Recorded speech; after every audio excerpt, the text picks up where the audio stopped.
श्री शिवाय नमस्तुभ्यम। स्वागत है आपका शिव पुराण श्री रुद्र संहिता चतुर्थ खंड 18वें अध्याय में। गणेश गौरव।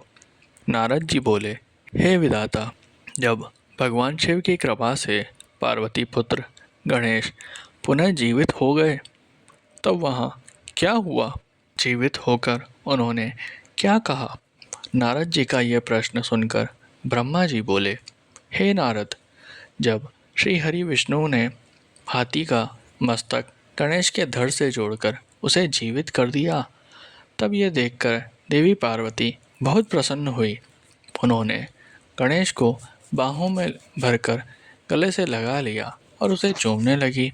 फिर उन्होंने गणेश को सुंदर व मनोहार वस्त्रों एवं रत्न जड़ित आभूषणों से सजाया। अनेक सिद्धियों एवं मंत्रों से विधि पूर्वक अपने पुत्र का पूजन करने के बाद कल्याणमयी पार्वती ने गणेश के सिर पर हाथ रखकर वरदान देते हुए कहा, ए मेरे प्यारे पुत्र गणेश, तुझे तेरी माता की आज्ञा से बहुत कष्ट सहना पड़ा, परंतु आज के बाद तुझे कभी भी किसी भी प्रकार का कोई कष्ट नहीं होगा। सभी देवता तुझे पूजेंगे। पुत्र, तुम्हारे मस्तक पर सिंदूरी रंग की आभा है, इसलिए तुम्हारा पूजन सदैव सिंदूर से किया जाएगा। जो भी सिद्धियां और अभिष्ट फलों की प्राप्ति करने के लिए तुम्हारा पूजन सिंदूर से करेंगे, उसके काम में आने वाली सभी बाधाएं और विघ्न दूर हो जाएंगे। इस प्रकार जब देवी पार्वती ने गणेश पर अपने आशीर्वादों की कृपा की तब भगवान शिव भी प्रसन्नतापूर्वक गणेश के सिर पर हाथ फेरने लगे। माता पार्वती ने प्रसन्नतापूर्वक पहले भगवान शिव को देखा, फिर श्री गणेश को संबोधित करती हुई बोली, पुत्र, यही तुम्हारे पिता भगवान शिव हैं। तब गणेश जी तुरंत उठ खड़े हुए और भगवान शिव के चरणों पर गिरकर अपने अपराध की क्षमा मांगने लगे। गणेश ने कहा, हे पिताजी, मैं अज्ञानतावश आपको पहचान नहीं सका, इसी कारण मैंने आपको घर के भीतर नहीं जाने दिया था।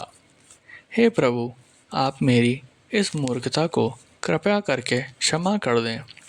अपने पुत्र गणेश को इस प्रकार क्षमा याचना करते देखकर भगवान शिव ने प्रसन्नतापूर्वक उन्हें क्षमा कर दिया। तब मैं, विष्णु जी और शिव जी त्रिदेवों ने कहा, जिस प्रकार इस संसार में हम तीनों देवों की पूजा होती है, उसी प्रकार गणेश की भी सभी के द्वारा पूज्य होंगे। किसी भी मांगलिक कार्य में सर्वप्रथम गणेश का पूजन किया जाएगा।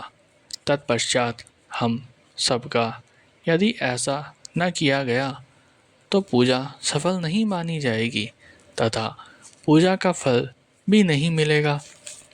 तब शिवजी ने सभी मांगलिक पूजन वस्तुएं मंगाकर गणेश का पूजन किया। उसके बाद मैंने, विष्णु जी, पार्वती और अन्य देवताओं ने भी उनकी विधि विधान से पूजा की। उसके उपरांत सभी देवताओं ने उन्हें यथा योग्य वरदान प्रदान किए।